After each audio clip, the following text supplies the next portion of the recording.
Manifestation అంటే ఏంటి? నిజానికి మన మనసులో ఏదైనా కోరుకుంటే నిజ జీవితంలో జరుగుతుందా? పెద్ద పెద్ద సెలబ్రిటీలు సైతం మేనిఫెస్టేషన్ ఎలా చేయగలిగారు? మెడిటేషన్ చేయడం వలన మన మేనిఫెస్టేషన్ ఏ విధంగా హెల్ప్ అవుతుంది? మన సబ్ కాన్షియస్ మైండ్ మేనిఫెస్టేషన్ ఏ విధంగా ఇంప్లిమెంట్ చేస్తుంది? ఒకవేళ మేనిఫెస్టేషన్ ట్రూ అయితే మనం కూడా దాని మేనిఫెస్టేషన్ ఎలా ప్రాక్టీస్ చేయాలో ఈ వీడియోలో తెలుసుకుందాం. ఎక్కడ స్కిప్ చేయకుండా పూర్తిగా చూడండి, అలాగే లైక్ అండ్ సబ్స్క్రైబ్ చేయండి. ఇంకా వీడియోలోకి వెళ్ళిపోదాం. మేనిఫెస్టేషన్ అంటే ఈ పదం మనలో చాలా మందికి చాలా కొత్తగా ఉండొచ్చు, కానీ చాలా సింపుల్ టర్మినాలజీలో చెప్తాను. మనం ఏదైనా కోరికలు కోరుకుంటే లేదా మన మనసులో ఏదైనా అనుకుంటే దాన్ని రియాలిటీలోకి తీసుకురావడమే manifestation. For example, Alia Bhatt గారు ఒక ఇంటర్వ్యూలో ఇలా చెప్పారు.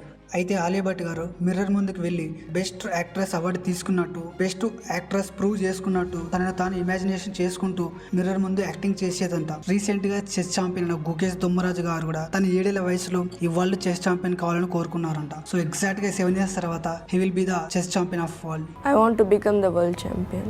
అయితే వీళ్ళందరిలో మనం కామన్ గా అబ్జర్వ్ చేయాల్సిన పాయింట్, వాళ్ళకంటే ఒక డ్రీమ్ ఉంది. ఒకరికి బిజినెస్ చేయాలని, మరొకరికి బెస్ట్ యాక్టర్ అవ్వాలని, ఇంకొకరికి వరల్డ్ చెస్ ఛాంపియన్ అవ్వాలని. ఇలాగే మనకు కూడా ఏదో ఒక క్లారిటీ ఉండాలి. నువ్వేం చేయాలనుకుంటున్నావు అనే క్లారిటీ ఉంటే ఇప్పుడు నువ్వు అనుకున్న దాని ముందే ఇమాజినేషన్ చేసుకొని దాన్ని అచీవ్ చేసినట్టు ఎక్స్పీరియన్స్ చేయాలి. దాని గురించి పదే పదే ఆలోచించాలి. అలాంటప్పుడు ఏమవుతుందంటే మన బ్రెయిన్ కి మనం రిపీటెడ్ గా పాజిటివ్ ఆలోచనలు పంపిస్తున్నాం. నువ్వు ఇలా చేయడం వలన అప్పుడు మన బ్రెయిన్ ఆ ఆలోచనల్ని సబ్ కాన్షియస్ మైండ్ లో రిజిస్టర్ చేస్తుంది. సబ్ కాన్షియస్ ఏం చేస్తుందంటే నువ్వు పంపిన దాన్ని రియాలిటీలోకి తీసుకురావడానికి ట్రై చేస్తుంది. దీనినే RAS అంటే రెటిక్యులర్ యాక్టివేటింగ్ సిస్టమ్ అంటారు. మనం ఏదైనా ఒక ఆలోచనని రిపీటెడ్ గా మన బ్రెయిన్ కి పంపిస్తున్నప్పుడు దాన్ని రియాలిటీలోకి తీసుకురావడానికి ట్రై చేస్తుంది. మెడిటేషన్ చేయడం వలన కూడా మనకి మేనిఫెస్టేషన్ కి ఏ విధంగా హెల్ప్ అవుతుందో ఇప్పుడు తెలుసుకుందాం. మెడిటేషన్ అంటే ఒక పని మీద ఏకాగ్రతగా ఫోకస్ చేయడం. మనకు డైలీ 80 నుంచి 90 వేల ఆలోచనలు వస్తుంటాయి. పడుకున్నప్పుడు కానీ, నిద్రపోతున్నప్పుడు కానీ, తింటున్నప్పుడు కానీ, ఇలా మనకు డైలీ ఎన్ నెంబర్ ఆఫ్ ఆలోచనలు వస్తుంటాయి. మనం అవన్నిటిని కంట్రోల్ చేయలేకపోతాం. మెడిటేషన్ చేయడం వల్ల ఏమవుతుందంటే ఒకే పని మీద ఏకాగ్రతగా ఫోకస్ చేస్తాం. అప్పుడు మనం కొంతవరకు ఆలోచనలు తగ్గించవచ్చు. అలా మన బ్రెయిన్ కామ్ అవుతుంది. మనం దేని గురించి అయితే మేనిఫెస్ట్ చేయాలనుకుంటున్నామో దాని మీద ఫోకస్ చేయడానికి ఎక్కువ ఛాన్స్ ఉంది. That is the power of meditation and manifestation. Meditation చేయడం వలన కూడా బ్రెయిన్ కామ్ అవుతుంది, స్ట్రెస్ లెవెల్ తగ్గుతుంది, మన బాడీకి ఏ డిసీజ్ రాకుండా కూడా కాపాడుతుంది, అండ్ ఇమ్యూనిటీ పవర్ కూడా ఇంప్రూవ్ చేస్తుంది. అదే విధంగా మన సబ్ కాన్షియస్ మైండ్ మేనిఫెస్టేషన్ ఎలా ఇంప్లిమెంట్ చేస్తుందో కూడా ఇప్పుడు తెలుసుకుందాం. కాన్షియస్ మైండ్ అంటే మనం ఆలోచించి చేసే పనులు. ఫర్ ఎగ్జాంపుల్, ఈ రోజు ఏ కలర్ బట్టలు వేసుకోవాలి, ఈ రోజు ఏం తినాలి, ఈ రోజు ఎక్కడికి వెళ్ళాలి అని మనం కాన్షియస్ గా ఆలోచించి చేస్తున్నాం. సబ్ కాన్షియస్ అంటే మనం మొబైల్ ఛార్జింగ్ పెట్టి టీవీ చూస్తూ ఉంటాం, కానీ ఫోన్ వైపే ప్రతిసారి చూస్తుంటాం. ఎవరైనా కాల్ చేస్తున్నారేమో, లేదంటే ఫోన్ రింగ్ అవుతుందేమో చూస్తుంటాం. ఇలా మనం ఆలోచించడం వల్ల ఆ థాట్స్ మన సబ్ కాన్షియస్ మైండ్ కి రీచ్ అవ్వి దాన్ని రియాలిటీలోకి తీసుకురావడానికి ట్రై చేస్తుంది. మనం కూడా మేనిఫెస్టేషన్ ని రియల్ లైఫ్ లో ఎలా అప్లై చేయాలో ఇప్పుడు చూద్దాం. సపోజ్ మీరు ఒక బిజినెస్ స్టార్ట్ చేసి ఇంకొక 2 years లో నెక్స్ట్ 2 branches ని ఓపెన్ చేయాలనుకున్నారు అనుకోండి. ఫస్ట్ దాన్ని మీరు ఏదైతే అనుకున్నారో దాన్ని ఒక పేపర్ పై రాసుకోండి. రాసుకున్న దాన్ని ప్రతిరోజు దాని గురించి ఆలోచించండి.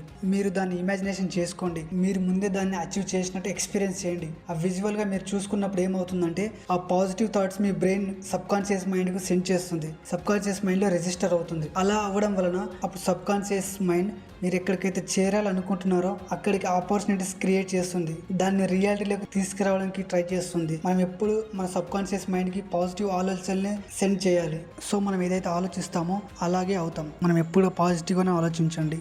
చివరగా నేను చెప్పేది ఏంటంటే, మీరు మేనిఫెస్టేషన్ చేయాలంటే నేను చెప్పే విషయాల్ని గుర్తించుకోండి. మీకంటే ఒక క్లారిటీ ఉండాలి. మీరేమవుదాం అనుకుంటున్నారో మీపై మీకు నమ్మకం ఉండాలి. నేను అనుకున్నది ఏదో ఒక రోజు జరుగుతుందని గట్టిగా మిమ్మల్ని మీరు నమ్మాలి. ప్రతిరోజు మీ కోరికలను ఒక పేపర్ పై రాసుకోండి. రాసుకున్న దాన్ని విజువలైజ్ చేసుకోండి. అద్దం ముందు నుంచొని మీరు విజయాన్ని సాధించినట్టు మిమ్మల్ని మీరు విజువల్ గా ఎక్స్పీరియన్స్ చేసుకోండి. ఎప్పుడు కూడా మీ పట్ల మీరు పాజిటివ్ గానే ఆలోచించండి. ఎందుకంటే మన సబ్ కాన్షియస్ మైండ్ మనం ఏదైతే ఆలోచిస్తామో దాన్ని నిజం చేస్తుంది. మెడిటేషన్ చేయండి. మెడిటేషన్ చేయడం వలన కూడా మన బ్రెయిన్ కామ్ అవుతుంది. అలాగే మనం చేయాల్సిన దాని మీద ఫోకస్ చేస్తుంది. రిజల్ట్స్ కోసం పేషెన్స్ తో వేచి చూడండి.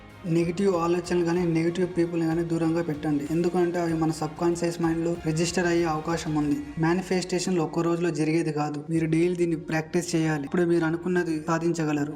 ఈ వీడియోని మీ ఫ్రెండ్స్ కి అండ్ ఫ్యామిలీ మెంబర్స్ కి షేర్ చేయండి. మేనిఫెస్టేషన్ ఖచ్చితంగా పాటించండి. మీరు అనుకున్నది నిజ జీవితంలో జరుగుతుంది. Thank you for watching this video.